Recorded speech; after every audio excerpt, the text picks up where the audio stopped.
Hi everyone, this is Sarah Kissinger. I'm an OT1 student at Midwestern University, and today I will be showing you my activity analysis kit of making coffee with a French press. This activity would be perfect for individuals who have had a stroke or individuals with dementia. In this video, you will see many ways to grade the activity up and down, as well as adapt the activity. Enjoy!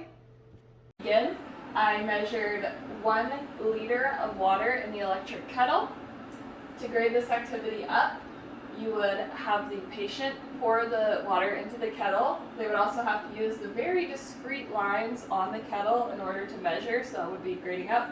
To grade it down, I would do exactly what I've done here, which is just measure the water. Once the water is heating up, we will measure out the coffee grounds.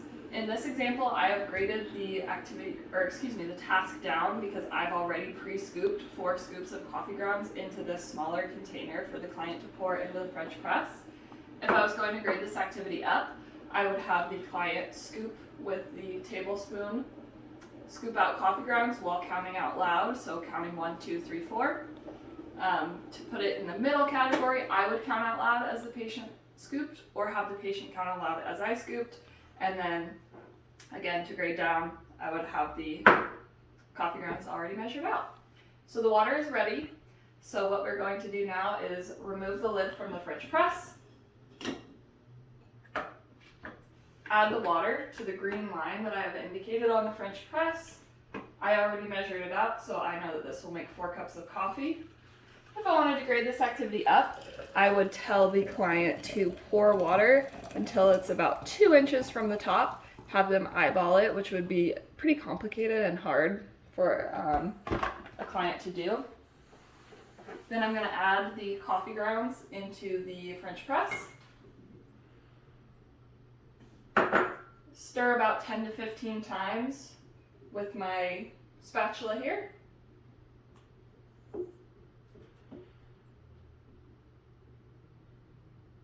And then I will replace the lid with the notch towards the handle and let it percolate for 4 minutes.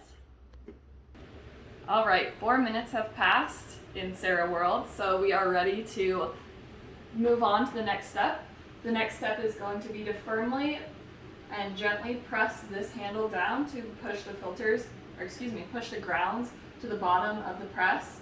There is a possibility for an adaptation here to build up the handle in order to help individuals with reduced grip. So I'm going to press the handle down. And it does provide a little bit of resistance, which is nice. Then I'm going to pour the coffee. For pouring the coffee, we have a couple ways to grade up, grade down, and adapt this part of the task. So to grade the activity up, I have a smaller mug that would be more difficult to pour coffee into because of the reduced surface area. To grade the activity down, I have a larger mug with a big handle that would make it easier to both pour the coffee and grab and pick up the mug. I'm going to choose to use this mug. So I will pour the coffee. And I know to stop when it's about 1 inch from the top, but for someone with dementia that doesn't have the same depth perception that I do, I have provided a mug that is adapted to that individual by having a brightly colored inside of the mug. So this provides high contrast with the countertop, so the person can perceive the coffee mug as it is on the countertop. The green is also very different from the coffee color, so they can see as the coffee is rising about how much space is left in the coffee mug. That way we're not getting too close to the top and having to slurp it. Finally, I'm going to add some creamer because I love a sweeter coffee. So to grade the activity up, I'm going to use the smaller spout, and I'm going to eyeball about how much creamer I want in the coffee mug.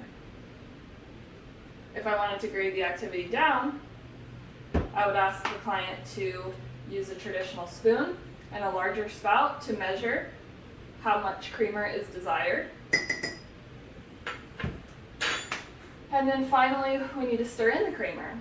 So to challenge a client to stir in the creamer, I have obtained this very small but heavy stir stick that requires a very delicate grasp on the very end to stir a coffee. So this would be extremely challenging. To grade the activity down, I have a traditional spoon that's a little bit easier to grasp and requires less fine motor skills to stir the coffee.